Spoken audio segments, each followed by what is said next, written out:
ఓం శుభంకర్యే నమః. ద్వితీయార్ధములో అంటే అమావాస్య తరువాత కర్కాటక రాశి వారికి ప్రముఖులతో పరిచయము ఏర్పడుతుంది. ఆ ప్రముఖుల యొక్క పరిచయము ద్వారా ఎంతో ఆనందంగా ఉంటారు. ఎన్నో కొత్త కొత్త విషయాలను తెలుసుకుంటూ ఉంటారు. రాజకీయ రంగములో ఉన్నటువంటి కర్కాటక రాశి వారికి ద్వితీయార్ధములో కొంత అనారోగ్య పాలయ్యేటువంటి సందర్భాలు ఉన్నాయి. అదేంటండి, రాజకీయ నాయకులకి వేరే ఉంటుందా జాతకము అంటే, ఎప్పటికీ కూడా పాలకుడికి జాతక వ్యత్యాసాలు ఉంటాయి.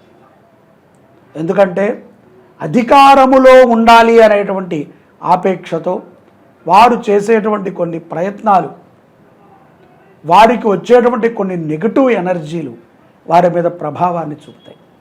నార్మల్గా ఉన్నటువంటి జాతకులకి, కర్కాటక రాశిలో ఉన్నటువంటి అందరూ కూడా నాయకులు అవ్వలేరు. అలా అని చెప్పి కర్కాటక రాశిలో అద్భుతంగా ఉన్నది, జ్యోతిష్యము రీత్యా అన్ని రకాలుగా కూడా అనుగుణంగా ఉన్నది అనుకున్న భగవత్ సంకల్పం మారినప్పుడు, పూర్వజన్మ పాపాలు మారినప్పుడు తప్పనిసరిగా పతనం తప్పదు. కాబట్టి ఆరోగ్య విషయంలో రాజకీయ నాయకులు జాగ్రత్తగా ఉండాలి. అతి ఆలోచన ప్రభావము చేత కొన్ని అనారోగ్యములు ద్వితీయార్ధములో ఈ యొక్క కర్కాటక రాశి జాతకులకి, రాజకీయ నాయకులకి గోచరిస్తున్నాయి. ఇతరులకి నార్మల్గానే ఉంటుంది.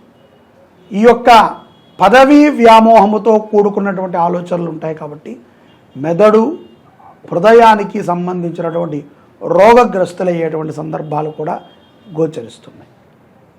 విద్యార్థులకి శుభ సమయముగా ద్వితీయార్ధములో గోచరిస్తోంది. ప్రయాణములు కలిసి వస్తాయి కర్కాటక రాశి జాతకులకి. తల్లి విషయములో మీరు తీసుకున్నటువంటి ఒక నిర్ణయము సత్ఫలితాలను ఇస్తుంది. అలాగే ఖరీదైనటువంటి వాహనాలని, ఖరీదైనటువంటి వస్తువులని మాసాంతము లోపల కర్కాటక రాశి వారు కొంటారు. ఆధ్యాత్మికమైనటువంటి చింతనని పెంచుకునేటువంటి ప్రయత్నాన్ని కర్కాటక రాశి వారు చేయటం అనేటువంటిది చాలా మంచిది. ఉద్యోగముల్లో అధికారుల యొక్క పరిచయము ద్వారా మీ ఆలోచనలని కొంత మార్చుకుంటూ ఉంటారు. విందు వినోదాలకి వెళుతూ ఉంటారు. అతి ముఖ్యముగా స్త్రీలు గుర్తుపెట్టుకోండి, వాహన ప్రమాదములు మాసాంతము లోపల ఉంటాయి. నిదానముగా వెళ్ళాలి. ఏ మాత్రము ఇతరుల యొక్క వాహనాన్ని తీసుకున్నా అజాగ్రత్తగా ఇక్కడే కదా అని చెప్పి హెల్మెట్ లేకుండానో సీటు బెల్ట్ లేకుండానో వెళ్ళినట్లయితే ప్రమాదము తప్పదు. ప్రాణహాని ఉన్నది అని నేను అన్నను, ప్రమాదము తప్పదు. ప్రమాదము అంత శ్రేయోదాయకము కాదు. కాబట్టి జాగ్రత్తగా ఉండాలి. నీళ్లల్లో ఆడేటప్పుడు ద్వితీయార్ధములో పిల్లలు కూడా జాగ్రత్తని వహించడం మంచిది.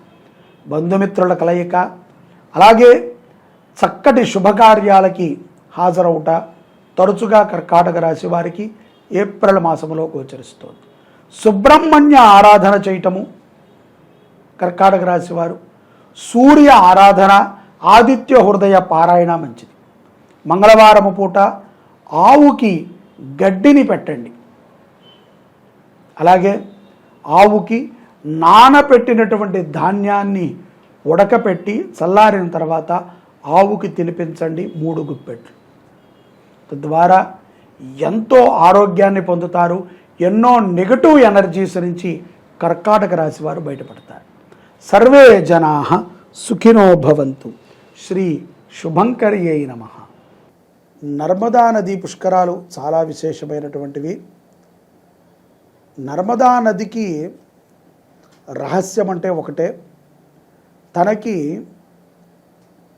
ఎక్కువగా నర్మదా నదికి తేమ ఉండదు. చాలా నదులకి తేమ ఉంటుంది. మీరు కృష్ణానదిని చూస్తే పాచి పడుతూ ఉంటుంది. గోదావరి కొంత ఉష్ణమైనటువంటి నీరు ఉంటుంది. గంగకి ఏ భావన ఉండదు, చప్పగా ఉంటుంది. నర్మదా నది యొక్క మృదుత్వం ఏమిట్రా అంటే అతి మధురమైనటువంటి జలము నర్మదా. ఆ పదములోనే ఇది ఈశ్వరాంశ, ఈశ్వరుడి యొక్క జటాజూటము నుంచి పడినటువంటి గంగ కంటే ముందుగా నర్మదా అక్కడ ఉంటుంది. నర్మదా చాలా మృదు స్వభావి. నదులన్నీ మృదు స్వభావాలే, నర్మదా పరమ మృదు స్వభావి. బ్రహ్మపుత్ర అనేటువంటి నదిని కూడా మనం వినే ఉంటాం. ఇది నేపాల్ ప్రాంతంలో ఉంటుంది. సింధు నది కూడా మనకి ఇంచుమించుగా గోహతి దగ్గరలో ఉంటుంది. ఈ నర్మదా భారతదేశానికి మొత్తానికి మధ్యలో ఉంటుంది.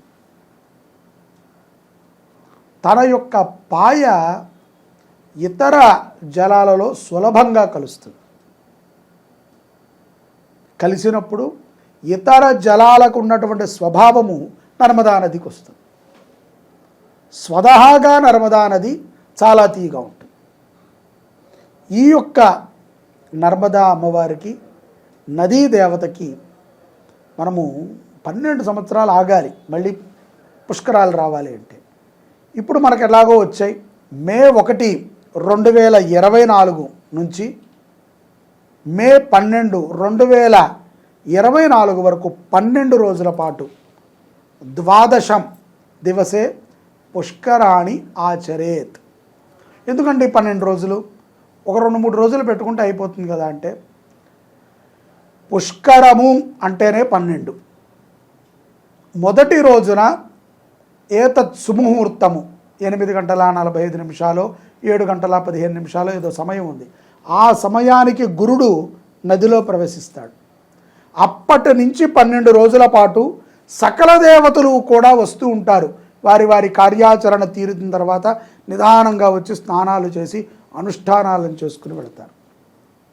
ఈ 12 రోజుల పాటు ఎక్కడెక్కడెక్కడెక్కడో ఉన్నటువంటి వారు రాలేరు. కాబట్టి మనము వారందరి పేరు మీద 27 నక్షత్రాల కోసమని, 9 గ్రహాల కోసమని, అలాగే పితృదోష నివారణ కోసమని మనము నక్షత్రపూర్వక నవగ్రహ రుద్రయాగాన్ని చేస్తున్నాం. ఇది ఎప్పటి నుంచి? మే 3వ తారీఖు నుంచి 2024 మే 3 శుక్రవారం నుంచి 2024 మే 12 ఆదివారం వరకు జరుగుతుంది. ప్రతిరోజు నవగ్రహ హోమం, ప్రతిరోజు రుద్రహోమం, మీ గోత్రనామాలతో నక్షత్ర జపం. మీరు కోరుకుంటే గనక మీరు రుసుము చెల్లిస్తే మీ పేరుతో ఆ రోజు అన్నదానం కూడా చేయిస్తాం. ఇది గొప్ప అవకాశం అండి. ఎక్కడ దొరుకుతుంది చెప్పండి? ఏ దేశానికి వెళితే మీకు పుణ్యం దొరుకుతుంది? భారతదేశంలో మాత్రమే దొరుకుతుంది. ఏ దేశంలో మీకు ఇటువంటి కార్యాలు చేస్తే మోక్షం లభిస్తుంది? ఒక్క భారతదేశంలో లభిస్తుంది. ఇతర దేశాల వాళ్ళందరూ పాల్గొంటున్నారు, మనము పాల్గొందాం. మనకి, మన పిల్లలకి, మన కుటుంబానికి శ్రేయోదాయకమైనటువంటి ఫలితాలు వస్తాయి. నమ్మండి. ఆ యొక్క నది మిమ్మల్ని అనుగ్రహించింది అంటే, బృహస్పతి అనుగ్రహించాడు అంటే సకల దేవతల అనుగ్రహాలని మీరు పొందినట్టే. పాల్గొంటారు కదా. జై శుభంకరి.